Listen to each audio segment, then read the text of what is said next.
They trashed my yard, so I destroyed their photo albums. The closing on the house was the only good thing that had happened to me in months. Divorce papers finalized, the house was mine, a fresh start. It wasn't much, a small, single-story ranch on a quarter-acre lot, but it was mine. I immediately started working on the garden, tearing out the overgrown weeds and planting flowers, herbs, vegetables, anything that would grow and bring some life back into the space. It was therapeutic, a way to channel my frustration and sadness into something beautiful. Then, the Millers moved in next door. From the moment the moving trucks arrived, it was chaos. They were a large family, Mr. and Mrs. Miller, and what seemed like a small army of kids ranging from teenagers to young adults. They were loud, boisterous, and seemed to have no concept of personal space or boundaries. The first infraction was minor.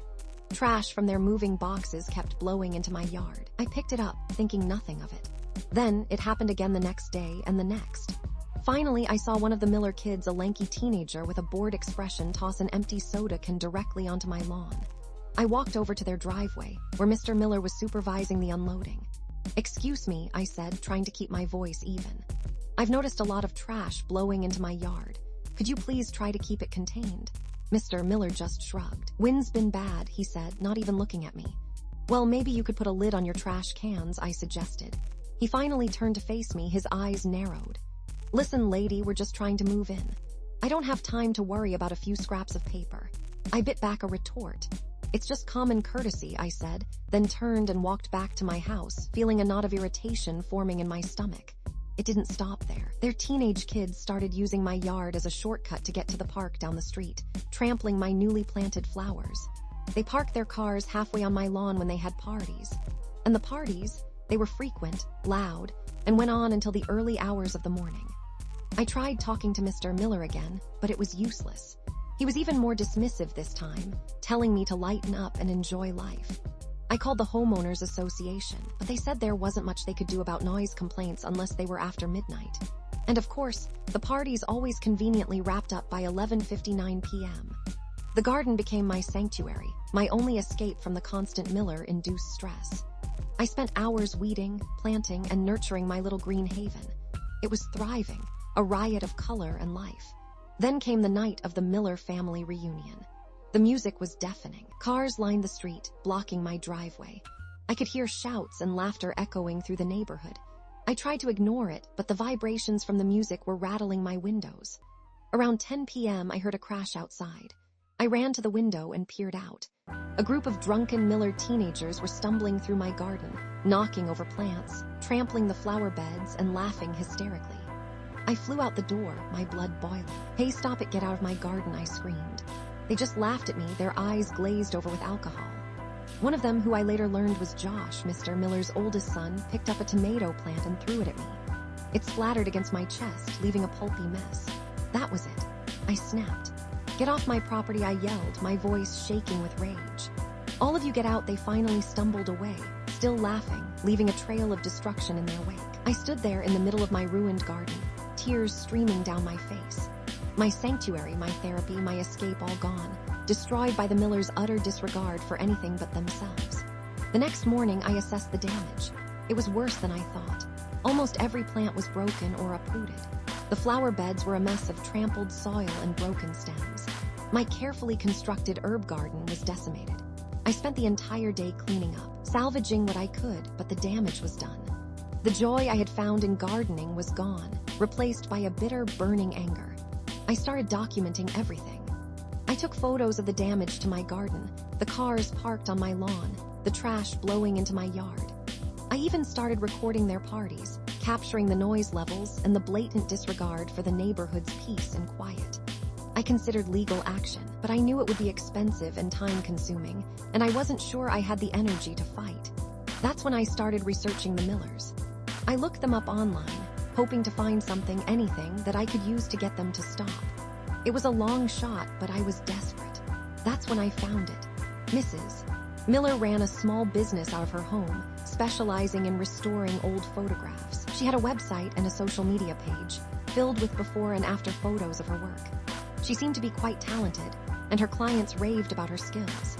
Then, I stumbled upon a series of posts about the Millers' family photo albums. Apparently, they were a huge deal. Mrs. Miller was obsessed with them, constantly adding new photos and organizing them meticulously. She described them as priceless heirlooms and the story of our family. That's when the idea hit me. It was a dark, twisted, and probably morally reprehensible idea, but I couldn't shake it. The Millers valued their photos above almost anything else. What if those photos were damaged? I knew it was wrong, but the thought of the Millers experiencing the same kind of loss and devastation that they had inflicted on me was too tempting to resist. I started to formulate a plan. It took me a few days to figure out how to gain access to their house. I couldn't just break in, that would be too risky. I needed a believable excuse. Then I remembered Mrs. Miller mentioning that she was allergic to cats. I had a cat, a fluffy Persian named Luna. The next morning, I walked over to the Miller's house, Luna cradled in my arms. I knocked on the door and Mrs. Miller answered. "Hi," I said, trying to look distressed. "I'm so sorry to bother you, but my cat Luna got out this morning and I think she might have run into your yard. She's very skittish and I'm worried she might be hiding somewhere." Mrs. Miller's face immediately wrinkled in distaste. "A cat? Oh dear, I'm terribly allergic. I know, I'm so sorry," I said. "I'll be quick. Could I just take a quick look around your yard?" Mrs. Miller hesitated, then reluctantly nodded. "Just stay away from me," she said, backing away. I walked into their yard, pretending to search for Luna. I scanned the perimeter, looking for a way into the house. The back door was unlocked. "Luna, Luna," I called, my voice sounding genuinely concerned. "Here, kitty, kitty," I slipped through the back door into their kitchen. The house was a mess, even worse than I had imagined. Dishes piled up in the sink, clothes scattered on the floor, toys strewn everywhere. "Hello," I called out, hoping to distract Mrs. Miller. "Luna, are you in here? Just be quick." Mrs. Miller called back from the front yard, her voice muffled. I quickly moved through the house, searching for the photo albums. I found them in the living room, stacked neatly on a bookshelf. There were at least a dozen of them, thick and heavy, filled with years of Miller family memories. I grabbed the albums, as many as I could carry, and hurried back to my house, my heart pounding in my chest. Back in my own home, I locked the door and laid the photo albums out on my dining room table. I stared at them for a moment, a wave of guilt washing over me. Was I really going to do this? Was I really going to stoop to their level? But then I remembered my ruined garden, the drunken teenagers laughing at me, Mr. Miller's dismissive attitude. The anger surged back, stronger than ever. I picked up a pen and started to deface the photos. I scribbled on faces, drew mustaches and devil horns, wrote insults and obscenities. Then I started ripping the photos, tearing them into pieces, shredding memories into fragments. I grabbed a bottle of water and poured it over the albums, watching the ink run and the photos warp. I scattered the ruined photos in the trash can, burying them under coffee grounds and banana peels. It was a frenzy, a cathartic release of all the anger and frustration that had been building up inside me for months. When I was finished, the photo albums were a mangled mess, unrecognizable remnants of what they once were. I kept one photo. It was a picture of Mrs. Miller standing proudly in front of her restored photo studio. She looked happy and fulfilled, a testament to her passion and skill. I cleaned up the mess, wiping down the table and disposing of the evidence. Then I sat down on my couch, exhausted and emotionally drained. I felt a strange mix of satisfaction and guilt. I had gotten my revenge, but at what cost? The next day, the Millers discovered the damage. I heard the screaming and shouting from my house. They were furious and they immediately suspected me. Mr. Miller stormed over to my house, his face red with rage. "You did this, didn't you?" he roared, pounding on my door. "You destroyed our photo albums." I opened the door, my face a mask of innocence.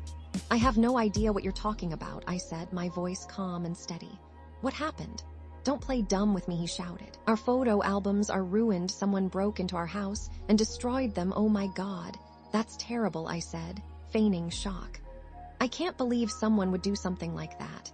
It was you he accused. You're the only one who would do something so spiteful, Mr. Miller. I understand you're upset, but you can't just accuse me without any proof," I said. "I was home all day. I didn't leave my house." "I'm calling the police," he screamed, storming back to his house. The police arrived a few minutes later. They questioned me, but I denied everything. I acted the part of the wronged neighbor, the victim of the Millers' constant harassment. "They've been making my life miserable since they moved in," I told the officer. "Constant parties, loud music, damage to my property. I think they're just trying to intimidate me." The police officer took my statement and left, saying there wasn't much they could do without any evidence. The Millers were convinced that I was responsible, but they couldn't prove it. They retaliated with petty acts of their own, leaving trash on my doorstep, parking their cars in front of my driveway, blasting music at all hours of the night. But I was careful. I documented everything, and I made sure they couldn't pin anything on me. The neighborhood became increasingly tense. Some of my neighbors sympathized with me, while others were intimidated by the Millers and wanted nothing to do with the conflict. Weeks went by. The Millers were still furious, but they were running out of steam. They had tried everything they could think of to harass me, but I refused to break. Then came the final act. I anonymously mailed the photo I had kept, the one of Mrs. Miller in front of her studio, to her business address. Along with the photo, I included a note: "I heard you're good at restoring old photographs. Maybe you can fix this one." A few days later, I saw Mrs. Miller outside, staring at her studio sign with tears in her eyes. I knew she had received the photo. I knew she understood the full extent of her loss. The Millers never admitted that they knew I was responsible, but they stopped harassing me. The party stopped. The music quieted down, and they even started picking up their trash. The neighborhood slowly returned to normal, but the tension remained. The Millers and I never spoke again. We lived side by side, separated by a silent, invisible wall of animosity. I replanted my garden, but it never felt the same. The joy was gone, replaced by a lingering sense of emptiness and guilt. Did I go too far? Was it worth it? Or was this the only way to get them to understand the consequences of their actions? I don't know. But sometimes, late at night, when I hear the wind rustling through the trees, I think I can still hear the faint sound of Miller family laughter echoing in the distance. A constant reminder of the line I crossed and the price I paid for my revenge. A price that was captured forever in their restored photos and my damaged soul.